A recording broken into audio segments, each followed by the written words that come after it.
Hello and welcome to Brokenomics. Now, we often talk about on Brokenomics what it's going to be like what might cause the dollar to collapse. Themes like that, how things are going wrong in politics, how systems are becoming ever more complicated, more brittle. There's competency crisis. All of these things are pushing down to make these systems not really work. But it's all very well talking about when the dollar will collapse as some hypothetical future event. What's it like if you actually live through it? Now, of course, we don't know that yet, but Lionel Shriver has helped us out by writing this book, which is The Mandibles. It's all about a family who are expecting to come into some considerable fortune, who then actually end up, living through a dollar collapse and everything that comes with it, and the evisceration of their wealth and all that. And in order to do that, we've got Chloe from the Proper Horrorshow. So thank you very much for coming on. Chloe, thank you for being here. Thank you very much, Dan. It's an absolute pleasure. I just sort of sprung this on you when we met briefly, and I thought, this is my chance. I've got to pitch Dan. Lionel Shriver's The Mandibles. I want to get your take on it. Yes, well, I'm glad you did actually, because yes, you'd been doing various. I mean, your thing is presumably horror. It's all horror movies. It's a massive focus on that and overanalyzing them. Which is the best one, the best horror movie? It would be Candyman from 1992. Right, I haven't seen that one yet, so. I loved it. Certain themes of like social decay and right. We got a bit of that in this. So while you were on a previous occasion talking horror with Harry, yes, you mentioned this like you said, and I thought, oh well, fair enough. I'll check it out, see what's there. It's a nice easy read. I mean, I read it on Saturday, so you can get through it quite quickly, but it's a fantastic book. Tell us about the premise of this. What's the setup? Sure, I would say it's an absolutely biting satire, extremely dark, from an author who does like to do things centered around a topic. So she's done the obesity rates in a book called Big Brother. She's done various health services and tried to see how build a story around those. And she did We Need to Talk About Kevin, based on school shootings, which was the one that made her famous. And I'd appreciated those. I thought they're pretty interesting. And then someone who's a total normie passed me The Mandibles, and I couldn't believe it. It was like after a few years of watching, say, streams from certain butter retailers, I saw that and I couldn't believe it. It felt incredibly true to the sort of streams I've been hearing about Austrian economics and some of the harsher realities of current economic policies and social policies, and I was sort of seeing that stuff expressed in a novel, and I thought that was so interesting. It's amazing. So, I mean, the setting in this is it's 2029, and there has been a catastrophic collapse. Now, I will say that what this book describes, this catastrophic collapse of the dollar, is not necessarily my base case of what I think is going to happen. Nevertheless, it is very much a possible future. And even if I put things turning out like they do in this book at, say, only 5%, well, that still means 1 in 20 possible futures is going to be what this book describes. So actually, I think it's everything that's described in this book, if certain things play out in the way that's described in this book, which is mainly down to the government response. The government, because we all know that deficits are incredibly high. Deficits in the US are running about $1 trillion at the moment. We know that debt is skyrocketing. We know that people are increasingly losing faith in the dollar. You can see it now with European central banks. They're buying gold. They're getting out of dollar-denominated assets. So all it really requires is for the trends that are in place to continue, and for the government not to change course at any point. And then you've got this, which is a catastrophic collapse.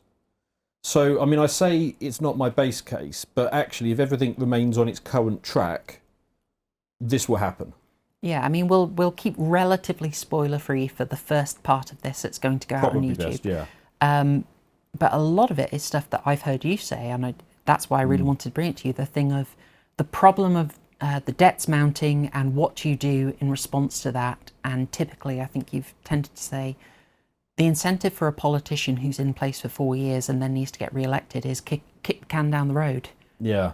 I mean, you like to think that when problems are very visible, when they're coming down the track and they're very visible, and because everybody in finance talks about the debt and the deficits and all those sort of things, you like to think that when a problem is very visible, that we are, as a species, fairly good at avoiding them. Yeah. But like you say, there's actually no incentive on a 4-year election cycle for anyone to actually do that at any given point. So there needs to be some sort of impetus that goes into this. And the setup for this book is 2029. The US has been losing status for quite a while, as it is at the moment. So I mean, we're having a discussion in the office just beforehand about Rory was looking at shipping going under Africa, and I said, yeah, and it's interesting to note that the ships that are actually going through the Red Sea are all the China flag ships because they offer superior protection. And the superior protection is not a massive military, not a massive navy. It's simply that they don't intervene around the world and upset people. So Chinese ships can travel through the short way, and everyone else has to go the long way. So again, it ties so closely to what we're experiencing today. And a couple of things in the book. So yeah, like you say, let's keep it fairly spoiler light for the first half hour or so, and then we get super spoilery. But the first half hour, we just talk about the setup and the premise of maybe the first 20% of the book or something, which we can largely go to. Sure. But in that world. Things like the US has already lost the dial code 01. Yeah, there are so many lovely little bits of flavour, yeah. Yeah, flavour is a great description, where it just gets the impression across that the US has lost prestige in a major way. So losing the dial code, or when in 2024, so the year we're filming this, there's an event that's an attack, a quite brazen attack on the internet supply in the US that knocks it out for a few weeks. Major cyber attack. Which, interestingly, the WEF have been talking about quite a lot. Yes, it reduces a country down to what they call the Stone Age, or the Stone Age, as they use a neologism for, which I thought was quite nice. The use of neologisms in this book is fantastic. Yes, it is. There are so many signs, and also the demographic trends have meant that now when you dial up an official source in the US, it's 1 for Spanish, 2 for English. Yes. And you see how different people respond to this. Well, this book assumes that mass immigration just continues for another 5 years after the point we're at now. And they have a Latino president, and he gave his inaugural address in Spanish. For example, it's all things like that. So yeah, there's this major cyber attack because there are several things that need to go wrong in order for this book to become plausible. And the first is a major event which basically knocks debt and deficits out of its already bad track into a disastrous track.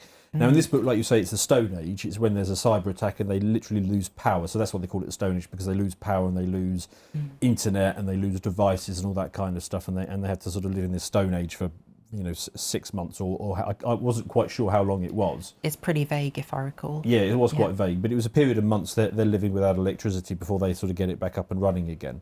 But you could substitute the Stone Age in this book for COVID. Because, of course, it was written in 2019, just before that happened. That was another event which was, again, knocking the debt and deficit wildly out of control. Yeah.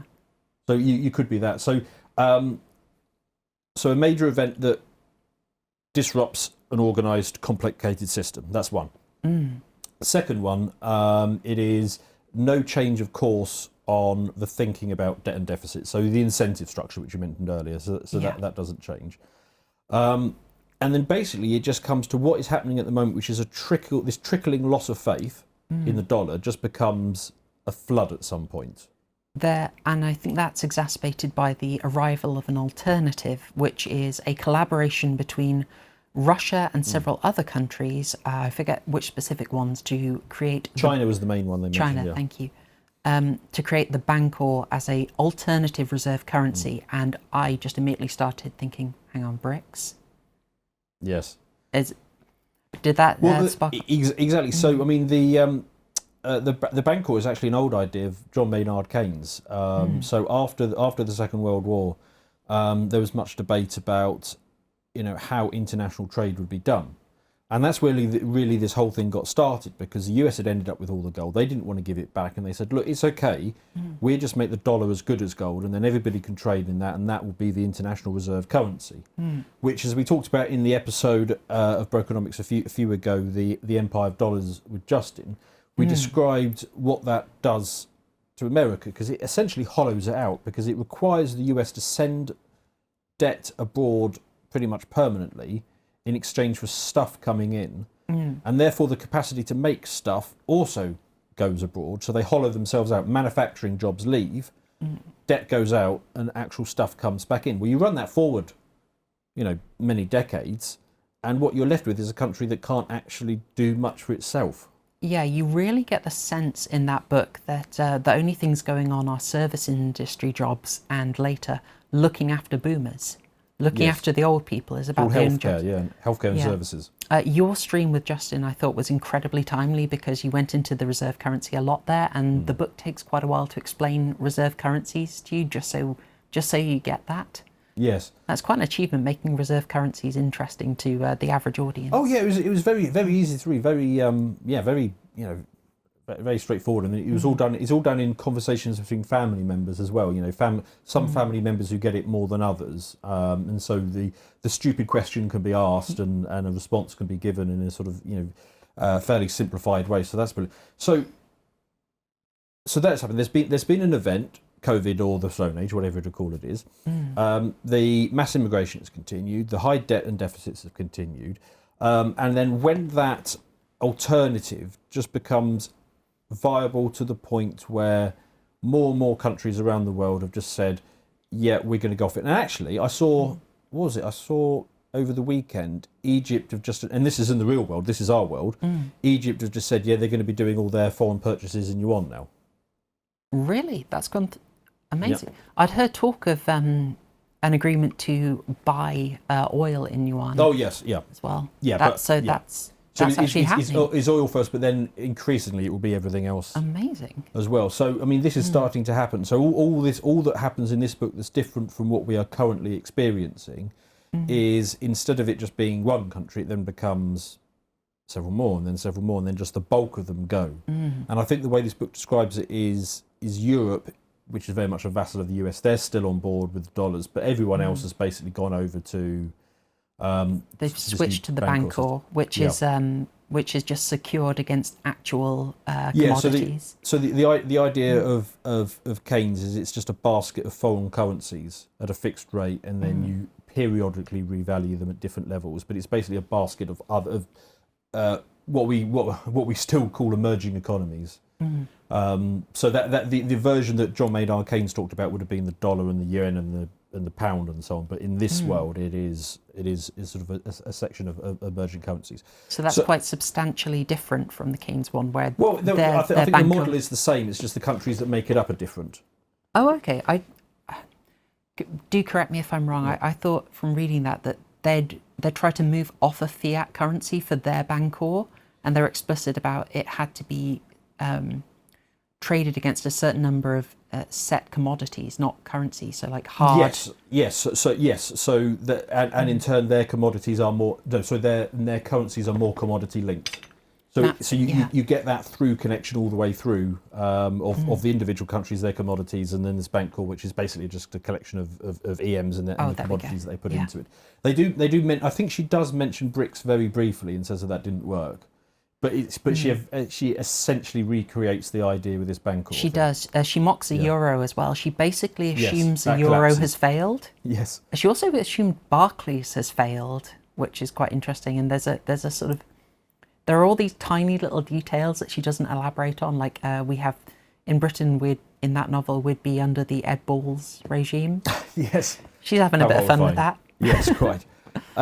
So anyway, so these countries, they start to drop off, and so you've then got, as we described in the Empire of Dollars Brokenomics, you've got all of these dollars, because there are far more dollars circulating throughout the world than the US actually needs.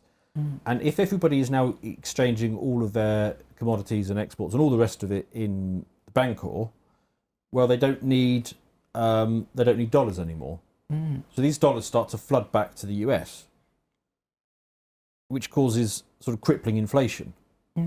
And the sort of starting part of this book is a disastrous political reaction to all of that.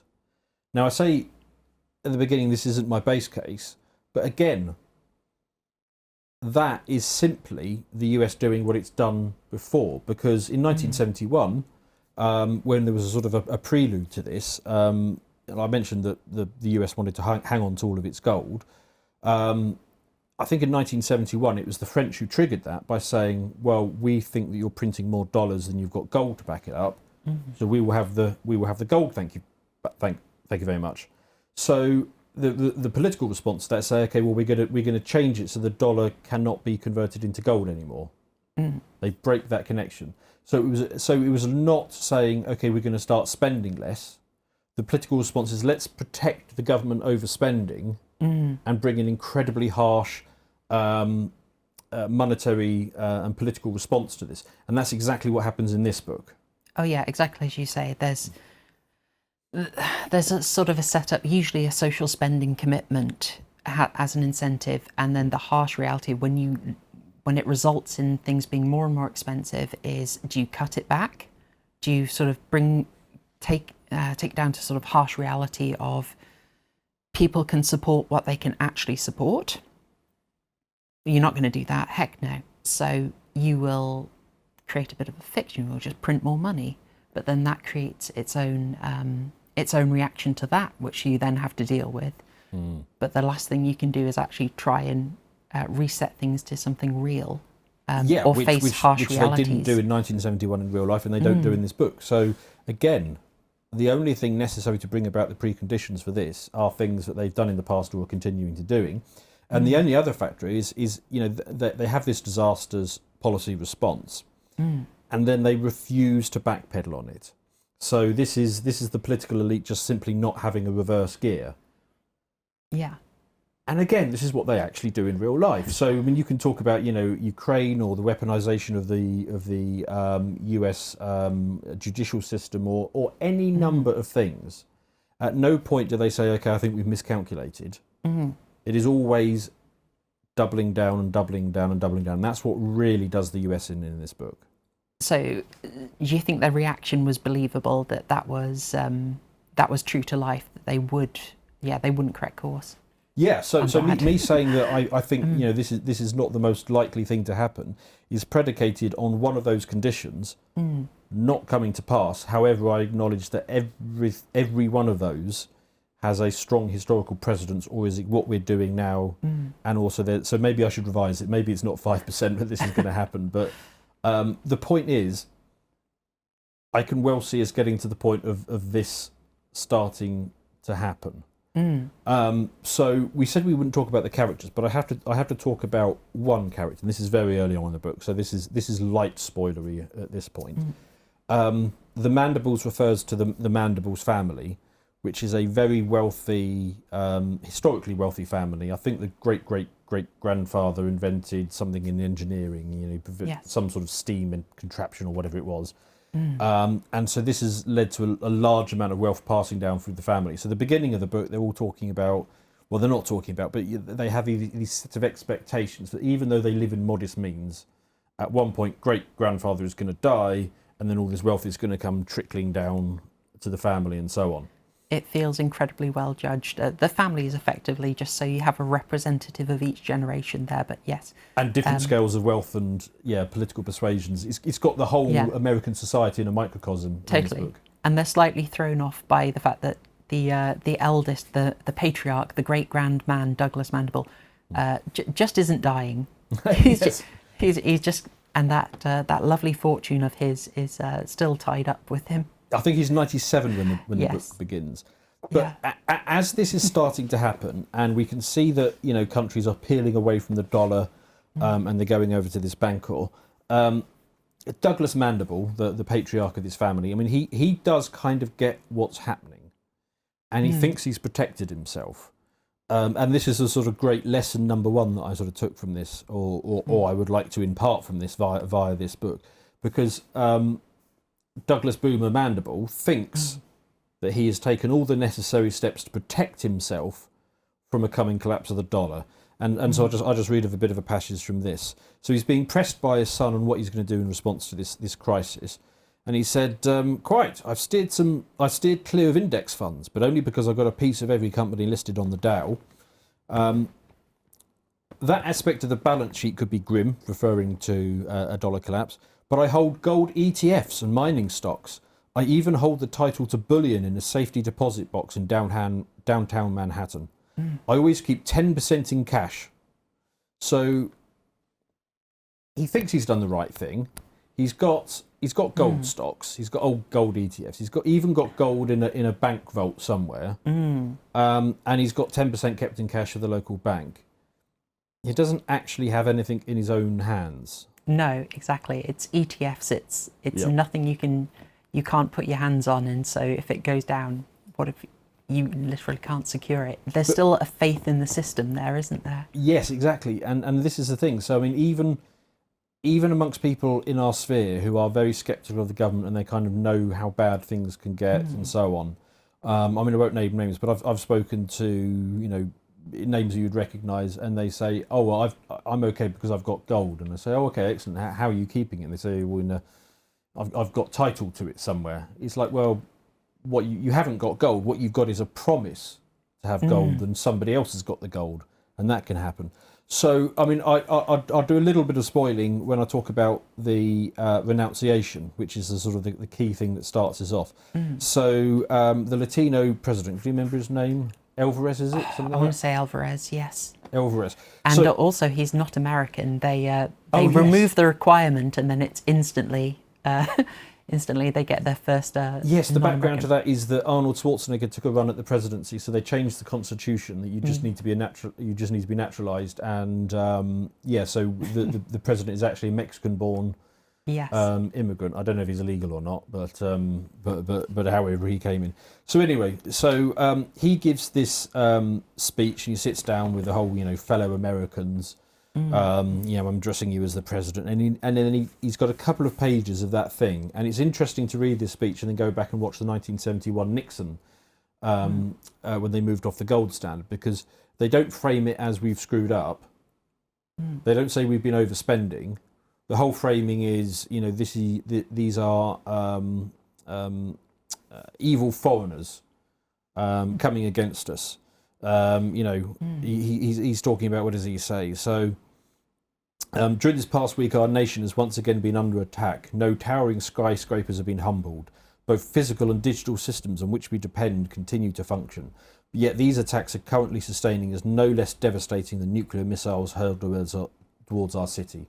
So he's got the classic sort of American establishment mindset that the dollar is this immutable thing, this bedrock, and any attack on the dollar is illegitimate, fundamental, and it's like an act of war.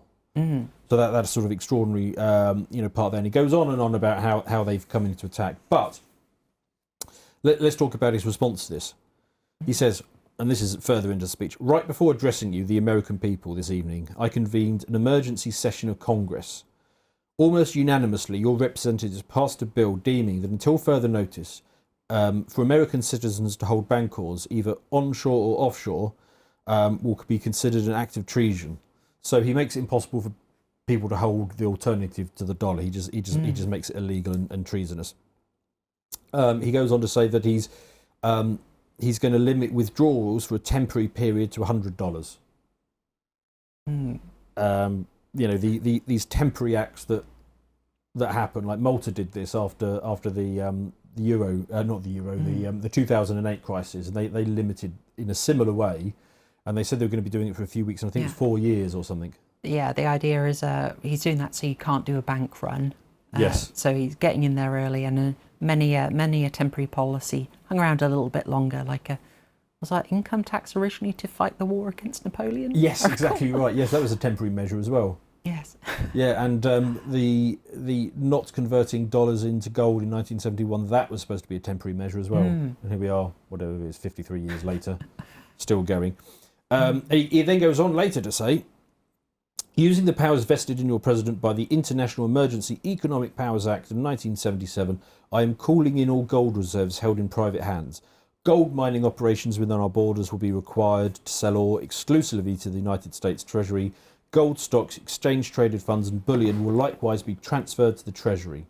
In contrast to FDR's gold nationalisation of 1933, because of course the US has actually done this before, we will not be making any exception for jewellers or jewellery. So you need to hand over your wedding ring as well. So that really stood out to me, that she so often goes out of her way to reference things that have already happened. Yes. Just to make it more, so you can't sort of shrug it off as, oh, this is fantastical. She's like, no, we have precedents for this.